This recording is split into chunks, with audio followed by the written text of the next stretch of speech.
नमस्ते दोस्तों, मैं हंटर हूँ। 21 साल का, दिल्ली आया था कुछ समय अपने परिवार के साथ बिताने।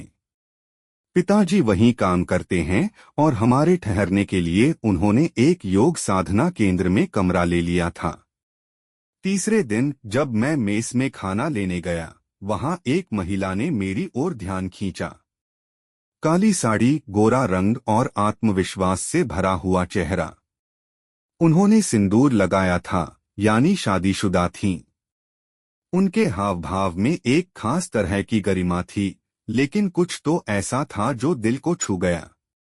वो मेरे बगल में आकर खड़ी हुई और 2 प्लेट खाना लिया। जब उन्होंने मुझसे मदद मांगी तो मैंने खुशी खुशी स्वीकार कर लिया। मैं उनके पीछे पीछे उनके कमरे तक गया। बाद में पता चला कि वो योग केंद्र में अपने पति के इलाज के लिए आई थीं। उनके पति स्वास्थ्य संबंधी परेशानी से जूझ रहे थे। उनकी शांत आंखों के पीछे एक अधूरी चाहत छिपी हुई थी, जिसे शायद कोई नहीं देख पाता। मैंने उनके लैपटॉप में मदद की और जब वापस गया तो उन्होंने दरवाजा खोला। हल्के से गीले बाल, एक सफेद तौलिया और मुस्कुराहट लिए हुए चेहरा। माहौल में अजीब सी गर्माहट घुल गई थी। हम बैठकर बातें करने लगे, जिंदगी, रिश्तों और अधूरेपन की।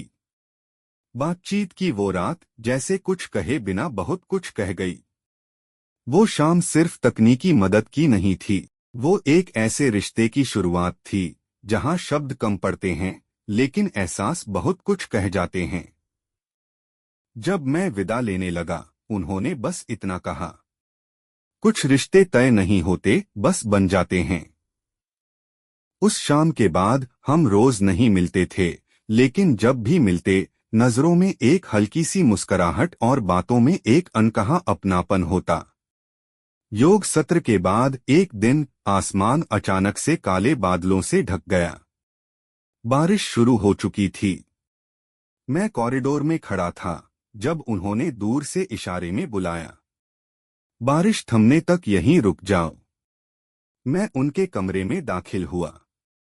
खिड़की के बाहर बूंदें टिन की छत से टकराकर संगीत बना रही थीं। भीतर हम दोनों खामोश थे, लेकिन दिल की धड़कनों में एक लय बनने लगी थी। वो एक हल्की सी मुस्कान के साथ बोली, कभी कभी जिंदगी अचानक रुक जाती है, जैसे आज ये बारिश। मैंने कहा, और कभी कभी किसी अनजाने को बहुत अपना सा महसूस होता है। उस लम्हे में कुछ बदला नहीं, लेकिन बहुत कुछ बदल भी गया। उनके पास बैठते हुए मुझे एहसास हुआ कि कुछ दूरियां सिर्फ वक्त से नहीं, भरोसे से भी मिटती हैं।